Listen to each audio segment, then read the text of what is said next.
Hey traders, welcome back to another daily profit and loss recap video. Today's Tuesday, June 20th. I just finished up trading for the morning and I locked in $702 in profits with two trades, one of them a winning trade and one of them a very small losing trade. In this video, we're going to break down these two trades, talk about my thought process behind them, so hopefully you can take something from my trading and apply it to your own. Now let's go ahead and start off with the first trade, which was a losing trade, and that was LAES. LAES was in the trade plans in the Market Master group. The trade plans were that this had a double inside bar setup on the daily chart, and it was a really solid setup for a push back into the 20s if it was able to start breaking out above that Friday high of day, which was $18.74. So if we look at the daily chart today, we can see it gapped up a bit from the previous day's close. It actually opened up near that high of day from Friday, and I decided to take a starter position into the opening pullback. I ended up with 261 shares filled at an average price of about $18.43. I do still think there is potential for this, but I ended up jumping out and taking a very small loss on this in the low 18s once there was no follow through up over $19 per share. It briefly broke above 19 and briefly broke out above that previous day's closing price. And from there, I was hoping to see volume really start to pick up and push this back up into the 20s. But like I said, there was no follow through. The volume was just way too thin. And I ended up with just a small $86 loss on this trade. So the winning trade for me today was with VCIG.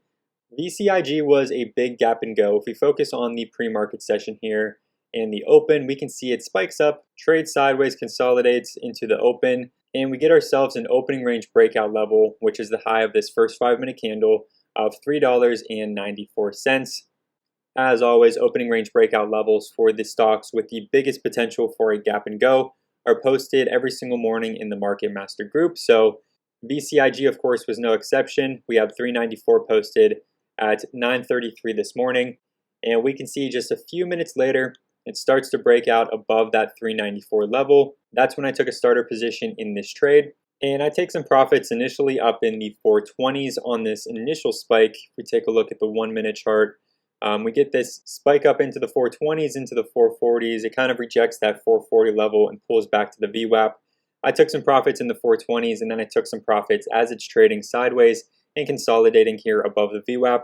That's simply because of the fact that, as I've mentioned in these videos in the past, a lot of times when we get this breakout in the morning and then that consolidation period, that's often what ends up being the top of this move. And from there, we'll see stocks many times fall back under VWAP, fade back to their low a day, and end up making new lows. So I saw this pattern starting to form a bit. I saw it consolidating, started to form some lower highs. All of those were bearish signals for me.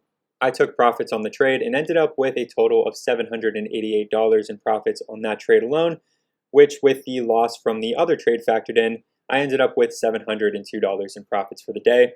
And although that is solid, especially coming off from a 3-day weekend, I'm definitely very disappointed in how this played out, because if we look at the bigger picture here, we can see that VCIG ended up running from that area in the 4s all the way up to a high so far of $11.32. As I mentioned, I believe just in the last video, one thing that I really have an issue with is getting in and out of trades, locking in profits, and then taking those stocks off of my radar. So I end up missing out on these second runs and these second spikes that happen, which many times end up even being a better trade opportunity than the first one was.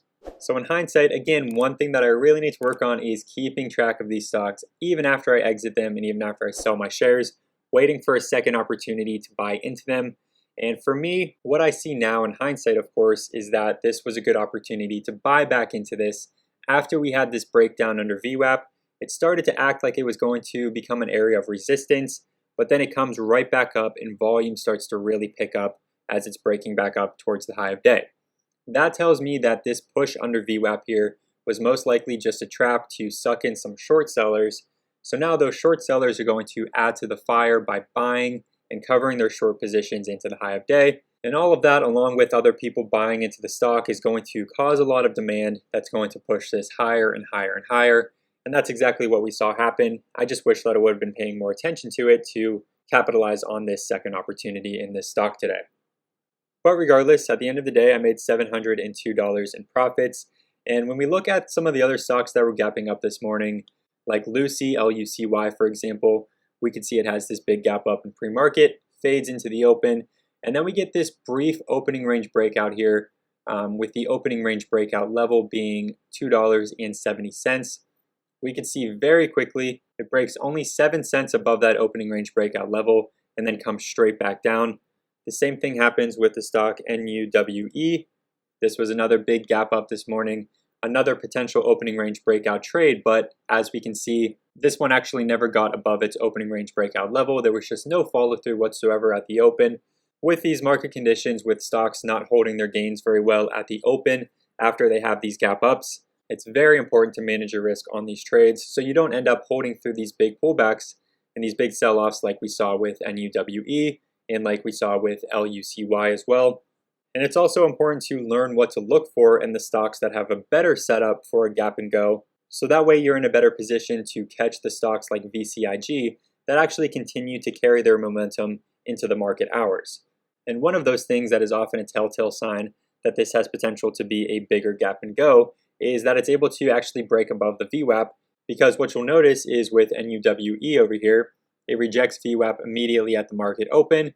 It rejects VWAP again into this second bounce. Same thing happens with LUCY. Opens under the VWAP, and at no point in time during the market hours was it able to actually break back above. Okay, so those were the stocks that I was watching today and trading today. Again, I ended up with $702 in profits. I hope you found some value from this video and learned a thing or two from my trading that can hopefully help you to improve your own. I'm hoping that these videos also help to hold myself accountable, so hopefully I can start to improve on my own trading as well by posting these videos. Anyway, if you enjoyed and you found some value in this video, please make sure to give it a like and subscribe to the channel. And if you want to hear about these stocks that I'm trading in real time, work with our team of traders, watch our live scanner streams, there's going to be a link down below in the description to come join us in the Market Master group. Anyway, thank you again for watching. I hope you enjoyed, and good luck with your trading.